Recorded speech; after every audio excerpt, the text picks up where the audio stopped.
fundamental difficulty that people experience when in their relationship the passion or the sexual attraction diminishes is that they somehow think that's an indication of something being wrong in the relationship. And it could be, but more often than not, it's not. Because relationship and sexual passion, or what is generally called polarity, are not related, except that the more you have in common in relationship, the less sexual tension you'll have. Right? So that's where it becomes a bit dicey. And so how I look at this in general is that whatever is concerning the relationship would be areas of, let's say, lack of communication, lack of common goals, lack of understanding, lack of time spent together, differences in the way money is perceived, religion, child rearing. Those kind of areas are areas of relationship maintenance and work. So if you have trouble in those areas, then you do therapy, whatever modalities of therapy, right? You learn how to communicate better. You go to a counselor and you decide on common goals. If you can't have common goals, maybe you'll just deal with the fact that you have irreconcilable differences and relax around that. There's all kinds of things that you can do in the realm of relationship.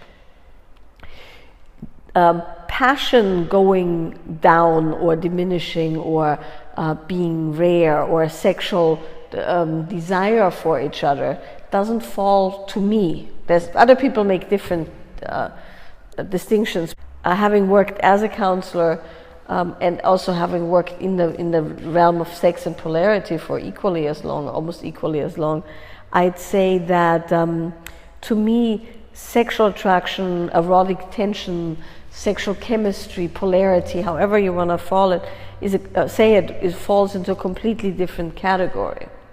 And the category is one that's almost like physics. So what is commonly referred to as the masculine and the feminine, the two poles that you animate when you want sexual tension, has nothing to do with your relationship.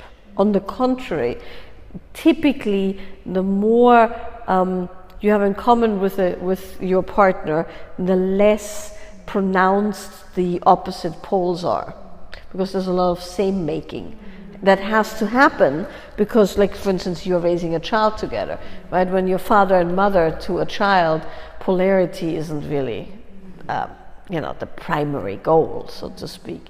On the contrary, it's not really appropriate to be highly polarized in front of your child, because polarization means you're actually very different. So in polarization, what we're looking at is that one person takes on one asana, so to speak, posture, right? Psycho-emotional, sexual asana. The other person takes the almost exact opposite. And so the more different you are, the stronger the arc of attraction or polarity will be. It's like when you have a plus and a minus pole, they have to have there's a certain tension there. Plus and minus pole on electricity makes an actual arc. And so the thing to know, though, and what's very important, is that it's really not that important that you pull it apart into masculine and feminine. On the contrary, therein lies a bit of a trap, because once you identify yourself so strongly, you have to negate other parts of you, and that's a problem, right? Sexual polarity is really only for the bedroom. It doesn't have to happen in the rest of your life. And so when you start strongly identifying only as the masculine or only as the feminine, it typically negatively interferes with the rest of your life. So all you need to know is the more differences you have, the more you will have sexual polarity. So what that means technically is that when one person is still, the other person must move. When one person is very relaxed in their body, the other person has to have structure. When one person knows where it's going, the other person shouldn't have any idea where it's going. That's as simple as it is.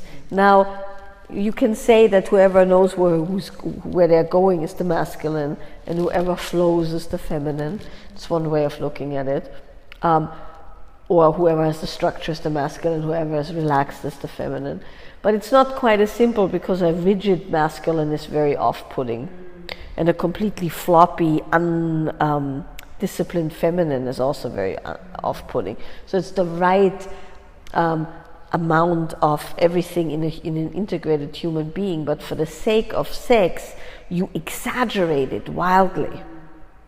So for the sake of sex only, you become helpless and completely uncoordinated, so that he can assert direction, which creates the arc. Or for the sake of sex, he decides where it's going and how and when, while you kind of go along for the ride. And that's really all it takes. Tomorrow we'll be going into the differences in what you do with your body to create that arc. It's very simple, actually, because in a polarized relationship there can only be one of each.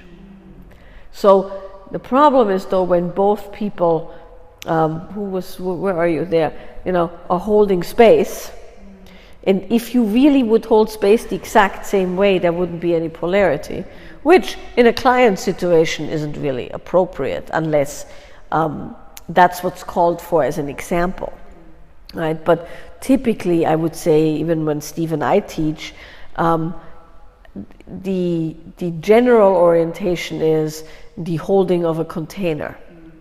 Within that, though, one person can fill the container with beauty and speech and movement, while the other person holds kind of a zen, and then there still would be polarity again.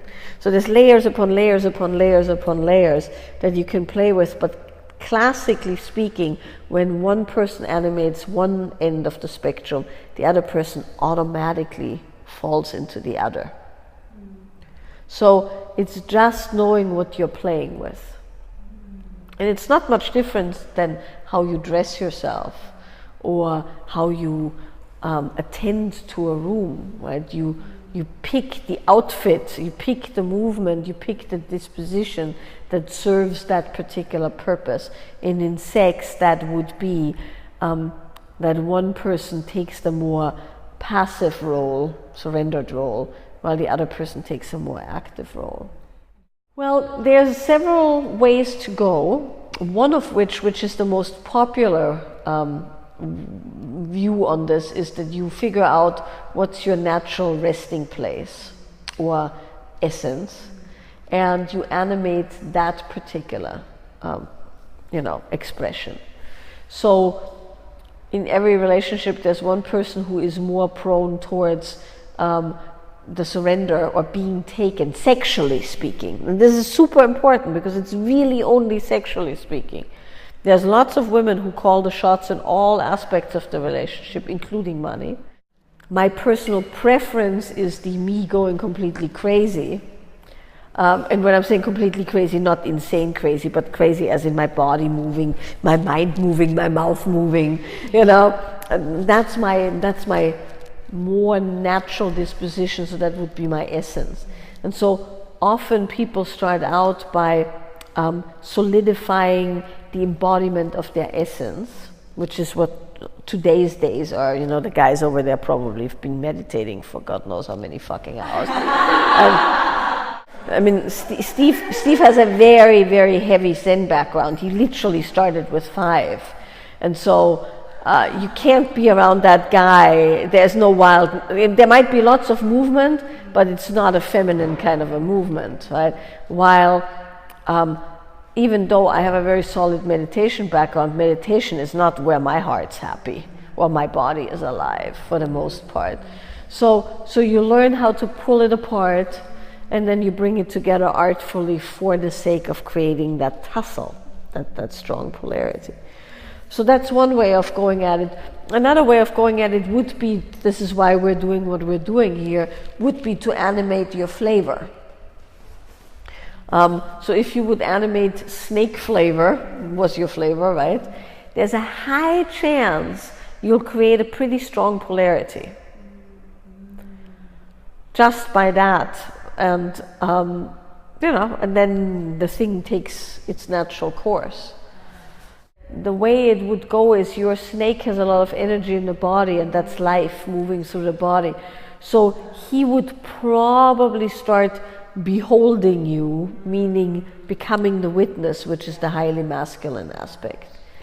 Now, if you do the snake, so to speak, and he snakes with you, then that's something to take notice of, which could happen because he's very much into masculine embodiment as pleasure and stuff like that. I doubt it, but let's just assume you come home and you start snaking, and now he snakes with you.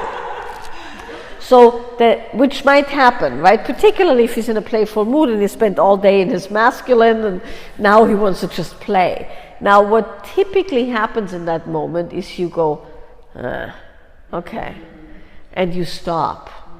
And with that, you become more still than he is, and now you are the masculine pole.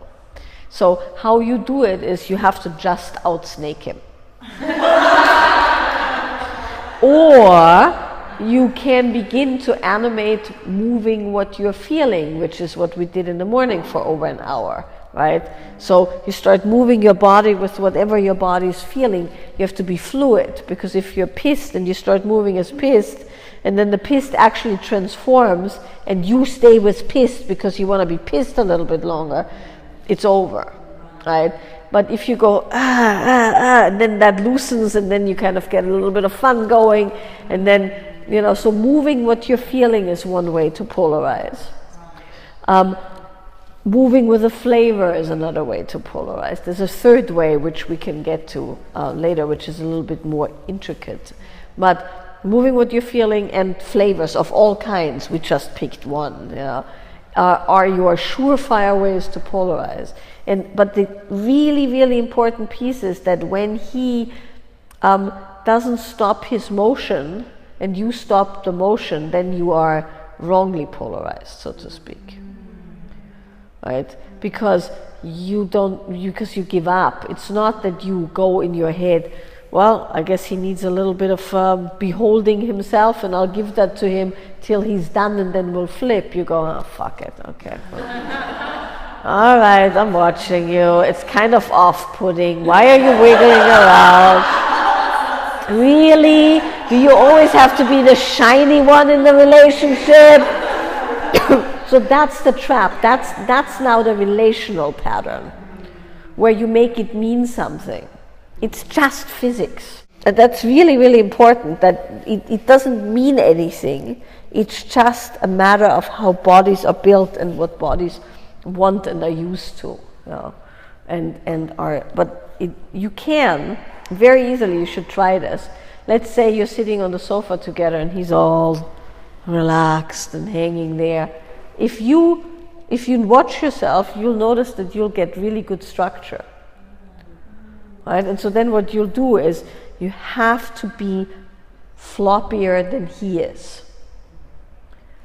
So you'll start leaning back, and and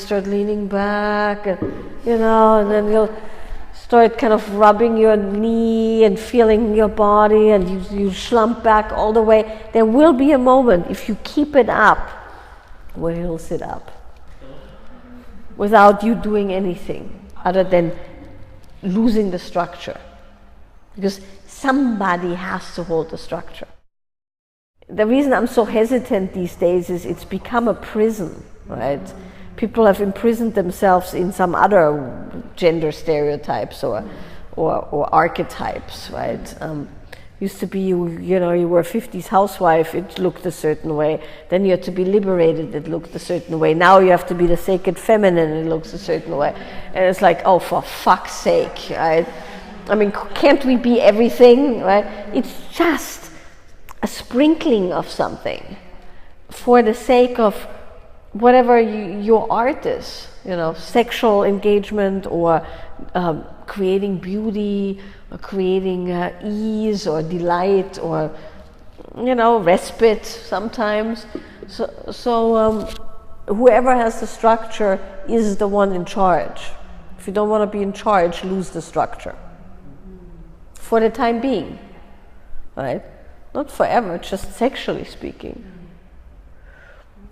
So that's the quickest way to give you a bit of a breakdown of, you know, how that works. And you have 2 tools available that you've learned today, one of which is moving what you're feeling. And the more you do that, the more fluid your body becomes in becoming expressive to what's happening, right? You are like a leaf in the wind. You know, something happens and your whole body reacts to it. And then what happens to men, because this is another reason why I no longer want to really go with masculine, feminine in the way it's being done, because I've noticed, I don't know how it is here, but both in Europe and in the US, it's increasingly such that men are way more sensitive energetically than women. Do you notice that too? It used to be, oh man, you know, they're such dolts, they don't, you know, they can't feel anything. A man, you know, his view is like this. That's no longer true, because men had to learn how to become sensitive for the sake of relationship, for the sake of child rearing, for the sake of their jobs. And women have been kind of riding on the assumption that they are sensitive for so long that many are no longer sensitive because they've narrowed everything down to business. Who was saying you're feeling so much in your head? Right? When you're in your head, you don't feel that much. And that's true for men and women alike. So you can't assume anymore that your men can't feel. You have to assume that you have to train your feeling sense to the point where you are equally or more sensitive to energy than the man you're with. You know? And not just assume it's your birthright and you have it somewhere there. Because these things have to be trained, and the way you have to train them is your body has to stay feeling. So, like for instance, if you go and you do, you know, 2 days of surgery, you can't allow yourself to feel that much. That would be highly counterproductive. You'd be so fucked up by the end of the day. But then you come home and you see your daughter, and then it kind of, you know, you release it all, hopefully. But it's not a given anymore. And so you don't want to treat it like a given. So moving what you're feeling is a good practice, and then lots of flavors, so you have different ways to play. No. You can always outsnake your man, there's no doubt about that. Or out tree, or out whatever you had going on, right? But it does mean you have to make your body conductive to energy. No, that's very, very important. Like I said, these are like yoga postures, right? They're asanas. But they're just psychosexual asanas. So in a yoga class, you assume some pretty bizarre positions for the sake of your body becoming more conductive and limber and open and whatever else, you know, people do in yoga. The same is true with the psycho-emotional postures that you need to assume when you want a certain man. So if you want a strong man, just from a polarity standpoint, you can't be strong. That doesn't mean you have to become weak, but you have to put yourself in a posture of, I don't want to say weakness because weakness has a weird connotation, but you have to put yourself in the yoga posture of helplessness, right? So that's not that hard to do, actually. It's just, it takes discipline. So let's just say, I'm making this up, you're on the train, whatever, you know, and there is a strong man, also on the train, and you're bringing your suitcase in, and he goes, oh, let me take this, and you go, oh, no, I have it, I got it.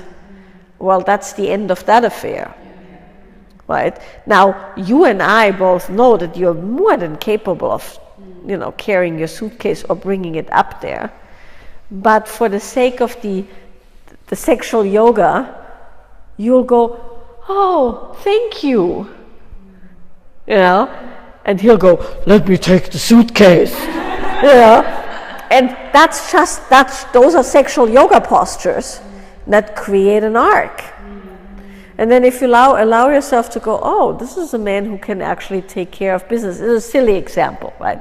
And he goes, oh, this is a woman who doesn't feel like she has to do everything by herself. I can contribute.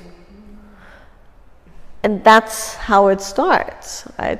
Now, can you make your own money, make your own decisions? Of course, and you should, because you should never give up something you've never had, right? When somebody's just some bimbo, I don't know, do they say bimbo yeah, you know what I mean by that, some never worked a full day in her life, but that's not what I'm talking about. What I'm talking about is your willingness to assume a posture for the sake of the sexual yoga play.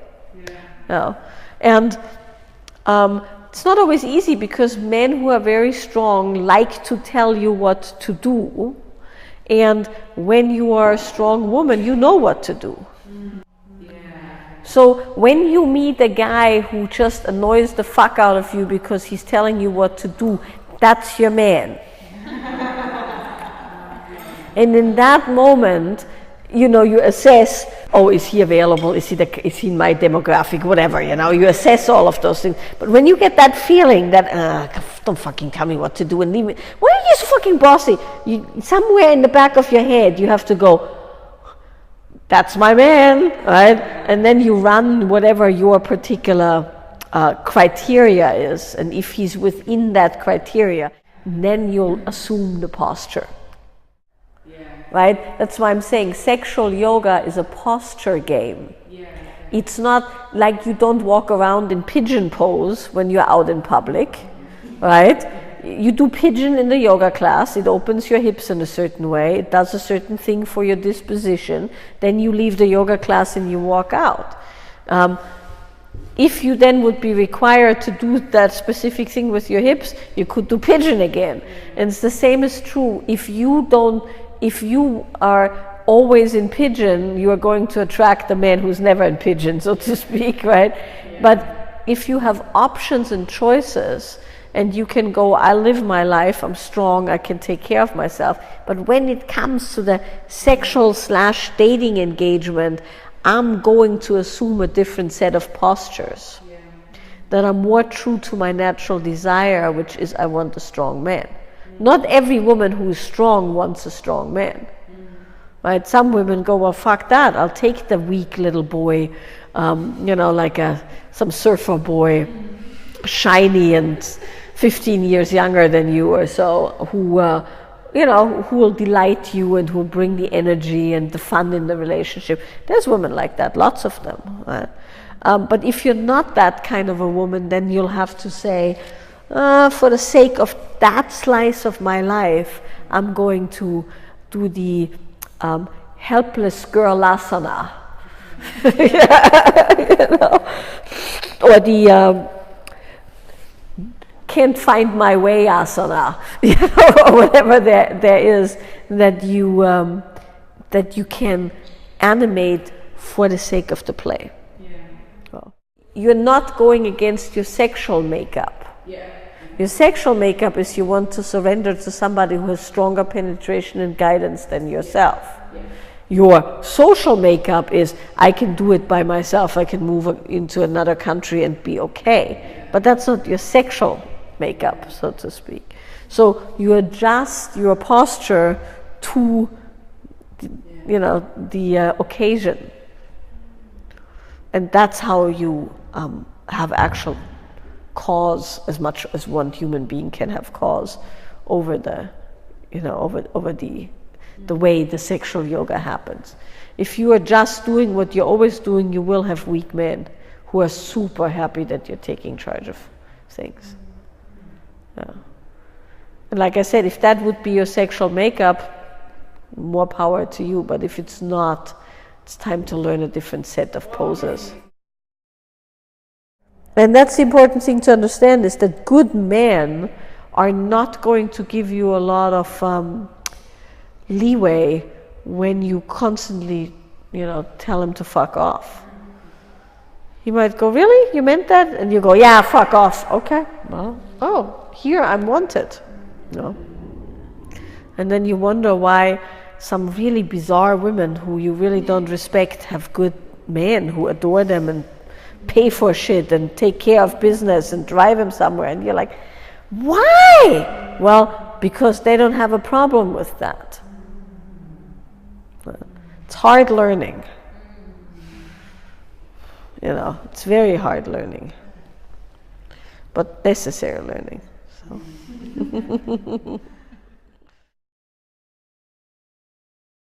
Because you can't teach things till the body's ready to actually, it's like if you've never played tennis, you're going to have to practice playing tennis before I can teach you actual tennis playing, right? You can't armchair these things or mentally.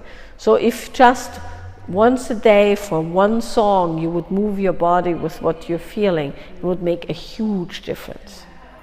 So that's a very surefire way to become very, very conductive.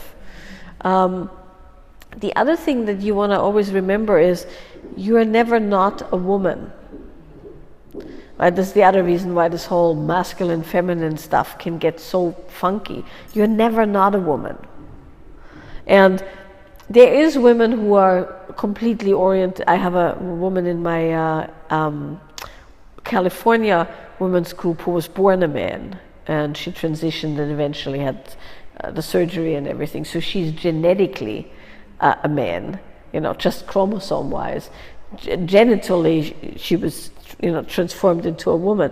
But emotionally, she's about the most feminine woman in that whole room, which is very interesting to see. But aside from those kind of situations, the fact that you have ovaries and the uterus and hormones, regardless of your general orientation, make you a woman. And the woman's body has certain requirements and certain attributes that never go away. So even in the midst of heavy-duty masculine work, let's say, you are still a woman and you're still oriented towards certain things. And so the things that you're oriented towards always is beauty and relationship, right? Those things never go away. And the energy in your lower body and the pleasure that comes with having energy in the lower parts of your body is always available. Now, you might not notice that you have a body when you're so much in your head, but your body is still accessible. It doesn't go away. It doesn't grow a dick. Right? So what you do while you're doing all the things that need to be done is you keep one toe into the feminine water, in the female water, so to speak. And you could do that by having things of beauty on your desk or around you. Light candles, light incense, have hand cream, listen to some music, have photos of things that remind you of beauty, have photos of things that remind you of relationship, do things to your body that remind you that you have a body. And that's a safe way to always keep that thread going, even though you are not focusing on it. But that's your birthright, and that never goes away. And so no matter how masculine your job gets, your body doesn't transform. And so you can always come back to your body, always come back into your body. And and the same with surgery, right? You are not really paying much attention to your feeling, but your body is still a female body. It can still be dressed the way you want to be dressed. It can still feel things when you move your shoulder, and you can feel kind of the rub of the whatever, the scrubs on your back or something like that. You can always rely on the thread that is your body. Or play music, exactly, or look at a picture of your child, or have a candle lit that smells good, or whatever, and just bring your attention back there ever so often. That's the discipline. Like she has to go, put that suitcase down, You'll have to go, smell the candle, smell the candle, smell the candle, touch the fluffy plant, or whatever it is. So maybe you need to write yourself a reminder that says, touch the fluffy plant, or a timer that says, touch the fluffy plant. But it's doable. Right? It's not rocket science. It's just a tiny little bit of discipline towards that which is your nature.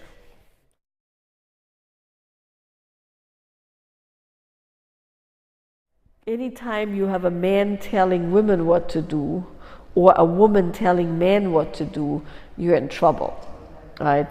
And anytime a man develops a methodology for women, or a woman develops methodologies for men, which is not as common, simply culturally speaking, we're not there yet, but we'll get there pretty quickly. And it already exists in a certain way. You got to be very careful because there's a fundamental inability to be in someone in another gender's body. And of course, traditionally speaking, and that's not a bad thing, because certain philosophies weren't meant for women. The higher tantras, as they were taught to, let's say, Tibetan monks, didn't involve women, and women weren't taught those things. And then, of course, it went like, well, why can't we have those teachings? Well, you can, but you have different plumbing, right? And you have different dispositions, and your energy runs different. So if you want to make yourself a man energetically, go ahead. But if you don't want to be a man, probably not that good. And then you have like, philosophies like the Yogananda people, right, who are highly against sex of any kind. Then you have other where, in the Osho communities, it's all about the sex. You have to kind of see where do you fall, and in teachers who've been around for a long time, you look at what's their track record with students, who are their successors, how have the successors behaved. Do we have one sex scandal after another in the realms where sex isn't allowed? Do we have gurus who are supporting sex just getting laid, or is there other reasons for that? So you have to take all of that into account before you make a decision. However, it's pretty normal for most people who are serious seekers or practitioners, however you want to call it, to, at least for a moment in time, fall into the trap of following a teacher blindly. And that's actually good. It's it's a very powerful process. That's how you get your parents out of your system, ideally. Right? That's how you get your society out of your system. You get to work all that shit out with a spiritual teacher, or however teacher, right? Could be a guitar teacher. And then you come to that point where you're going,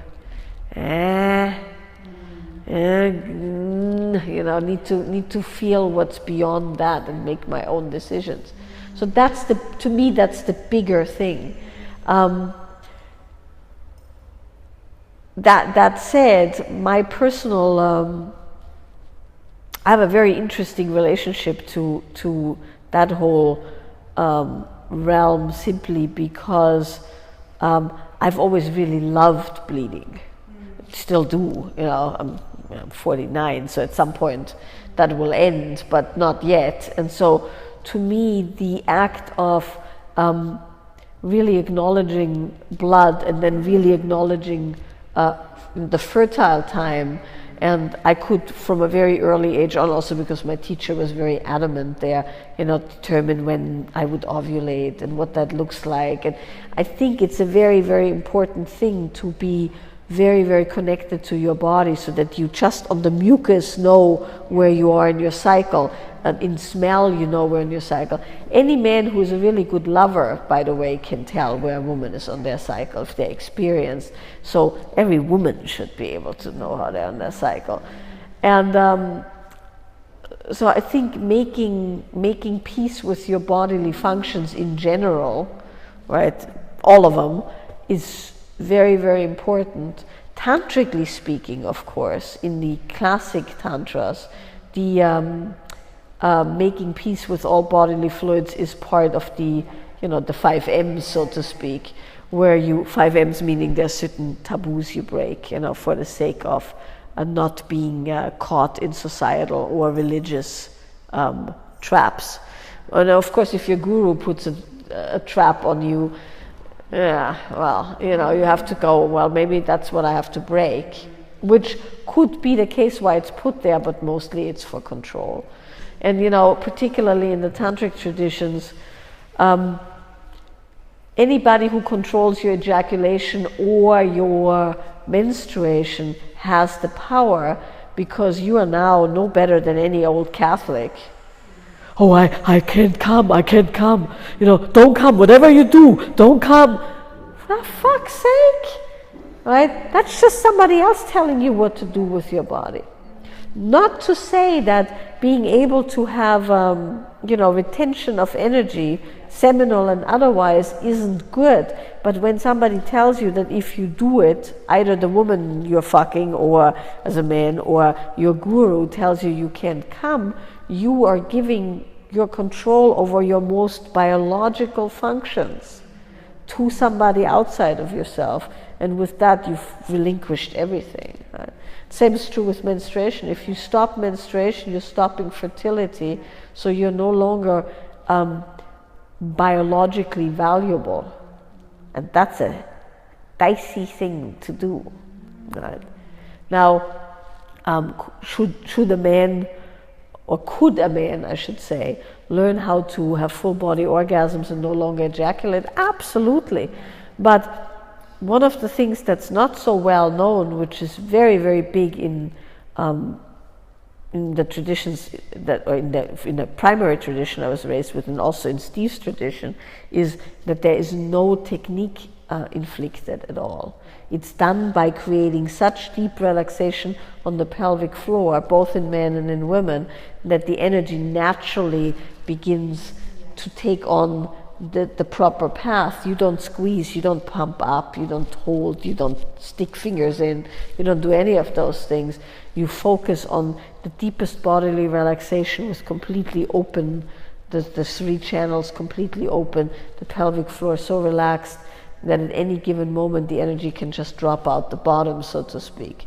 And then the bandhas become essentially something that happens naturally versus something you have to engage, right? Same is true with menstruation. If you leave the thing well enough alone, your body will adjust however it needs to for optimum performance, right? And that might mean you don't have a period for a while because you're not nourished enough, or there's too much stress, or, and then at other times you're hyper fertile because the conditions are optimal. So that's my general thing. There's all other kinds of things to be considered, of course, one of which is that most commercial tampons have asbestos, which causes huge health problems. So you should have, cotton instead of this. And then there's people who do the free bleeding thing, which not very practical, when you want to be a normal member of society and not just, trail blood all over the place. Of course, if you live in the woods and there's no wild animals and you don't go and swim with the sharks, by all means, bleed all over the place. But that's a personal decision, and it shouldn't be made into any kind of dogma or religion. So I'm as much against the chicks who are on Facebook in their goddess groups, showing photo of blood running down their thighs, as I am against guys or women who don't want people to menstruate. It's a deeply personal decision, and shouldn't be dealt with. However, of course, blood's extremely powerful, and blood magic, or however you would want to call it, and all of those things, yeah, it's definitely something to look into. But that's my personal bias, because believe me, I'm never happier than when everything's covered in blood, you know, so for ritual purposes.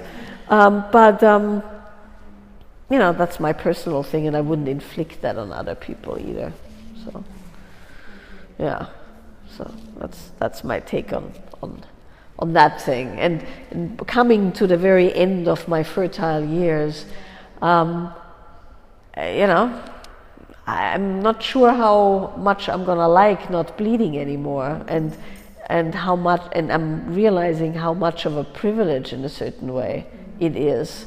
And not only the blood itself, but the whole flow of hormones and the moisture and everything. You know, I can definitely tell my skin's starting to do funky stuff as I'm kind of coming down the hill.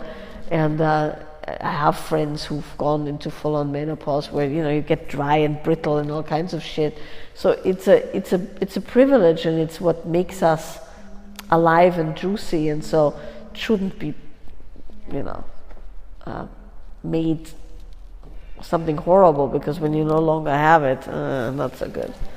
And maybe one day I can talk about how it is on the other end of things, because I'm sure there's whole other realms to be experienced, but just sexually speaking, you know, things take on a different dimension.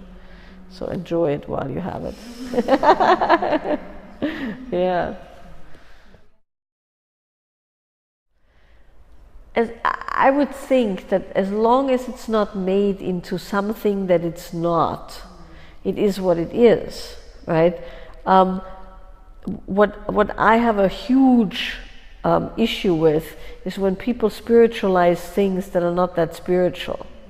There's lots and lots of guys and women, but lots of guys who just get off on the fact that they can make women come, and that they can do things to women, and their whole ego. And those are the same guys who are, I can bypass ejaculation with them, you know, like their whole identity is wrapped up in being the guy who can do that. Well, that's no different than the guy who can, whatever, meditate for 20 hours straight, or stay in some weird-ass yoga posture all night, whatever, or, you know, the woman who doesn't eat because she's constantly fasting or shit like that. And it's all spiritualized. It's not spiritual. I mean, guys like to fuck women, and most guys like to fuck a lot of women, and most guys, if given a chance, would have quite a few women if they would get away with it without it being dramatic and create lots of trouble. So if a guy goes, look, I totally enjoy the fact that I can give a woman pleasure, and I can release her trauma, and she'll always look at me as the special person who's saved her from whatever, or released her rape trauma or whatever, I'm cool with that. Because then you go to that guy and you go, oh, this is a guy who likes to stick his fingers into women, and he knows what to do with the cervix. Because the actual releasing things is just technical. There isn't that much to it, right? You know, any mechanic could do it technically, right? But I'm not saying that they should or want to, but anybody can learn how to find these spots, release these spots. There's techniques, there's certain things you do. That's the thing. But then what in addition to that happens is, do you really serve that woman in a way where you're so clean that you don't engage in the hooking, right? Or do you enjoy the hooks, right? Do you make it so that there's always a little bit of a dependence, right? Do you do her so good that even her own husband can't, right? Can't do it quite that good. There's all kinds of guys like that out there. Some guys are cleaner than others. And I've seen guys who just have spiritualized the fuck out of the yoni mapping, massage, whatever. Then there's guys who just get off on it as guys. And then there's guys who have some really weird shit going on, right? And some real childhood, whatever kind of weird stuff. I've not yet met a guy who does it professionally, who doesn't fall into that categories. I know guys who can do it and have done it for women with whom they are sexual and stuff. They don't charge for it, they just do it and they're clean with it. Could you go, well, I haven't had sex in a while and there's not a guy that I would trust, and this guy I can pay and he's reasonably clean and he knows how to get me off or fix my plumbing or whatever? Totally. Just don't think that you're doing some big spiritual thing or that it's some, So that's one aspect of it. I personally would only go to a woman, personally, because I'm so squeamish when it comes to guys' energy, even being touched or hugged, all that, the suction cups and the hooks and stuff, that I would probably just go to a woman and have taken care of what needs to be taken care of, if there's something. I think it's valuable, personally. I think my personal tendency with my own female students is to teach them how to do most of this by themselves. Big believer in having the right kind of wands and the right kind of positions, so that you know your own cervix, you know exactly what's happening in there, you know the different rings vaginally, you can articulate them, you know your pelvic floor, you know your ass, you know all the bits and pieces, and you can take care of them, and you do take care of them regularly, because as you probably know, even if you have the best yoni mapping in the world done, or de-armoring, or whatever people call it these days, one not so nice incident and your cervix hurts again. Right? It's not like you detox it once and it's done. So internal maintenance by yourself, because you probably don't want to put this on your partner on a regular basis, because then you are in a therapeutic relationship. It's not that sexy. But if need be, you could. But once again, if your partner is really into that kind of stuff, you're probably having the kind of relationship where it gets a bit wonky. Honey, can you release my cervix? Sure. It's not not so healthy or not so sexy. So I think proper self-maintenance, super important. If you need to get it done, get it done. If you know what you're getting yourself in with a guy, fine if you're willing to pay the price. The more sensitive you get, of course, the more you know what price you pay. Because like even last night there, and I don't know these guys, right? But some of the guys who hugged me, who I know are practitioners, I mean, I wouldn't have him. I mean, you're dentist. I mean, whom would you have your finger stick in your mouth? Not that many people. Exactly. You wouldn't go to some random dude and have him, work in your mouth, and the same way you wouldn't have some random dude work in, your innermost sensitive areas, unless you want to dissociate enough that you can deal with that for the sake of a procedure, so to speak. But you got to know then that that's a procedure.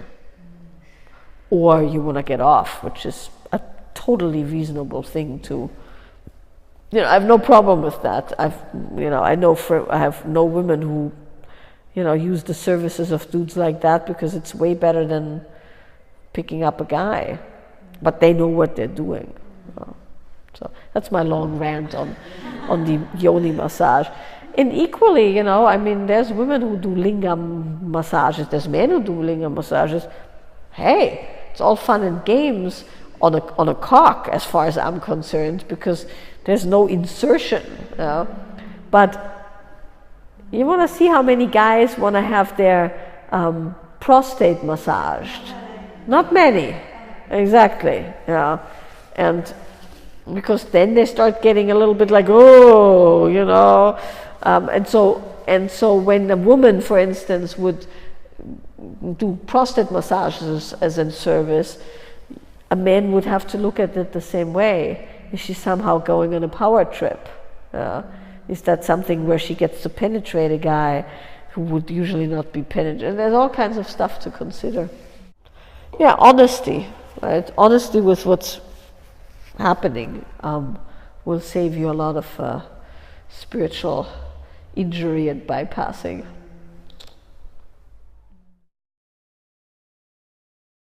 Once again, my view on this is not the popular view, right? So I'm fairly adamantly against Kegels and all that kind of stuff. And the reason why I'm fairly adamantly against Kegels and those kind of things is that most women in the West, not all, and this is by no means to say nobody should do Kegels or everybody should do Kegels, but most women in the West, just from the kind of life we have a chronically tense pelvic floor. Because your pelvic floor is essentially your grounding or not grounding, and the pelvic floor has to do with trauma. So if something happens, everything in your body goes, and that if you do that, you feel the pulling up of the pelvic floor, right? And so in most women, that whole area is chronically tense. And so by the time the childbirth comes around, or even before that, those muscles are somewhat worn out. And they are becoming weak, not because they've never been exercised, but because they've been over-exercised. And so like a trampoline that's been jumped on for way, way, way too much, it just becomes flabby. And so then what typically happens is people get prescribed Kegels and other things, and that particular area of the pelvic floor can't be tensed anymore because it's gone. Like the muscle fibers are just fucked. So you start exercising, over-exercising the other areas, the areas around your anal sphincter and all of this, and so you over-exercise those areas till they eventually become weak. And then in older women who had a lot of stress, the whole area becomes kind of incontinent. So I'd be very careful to go, well, I must strengthen that area.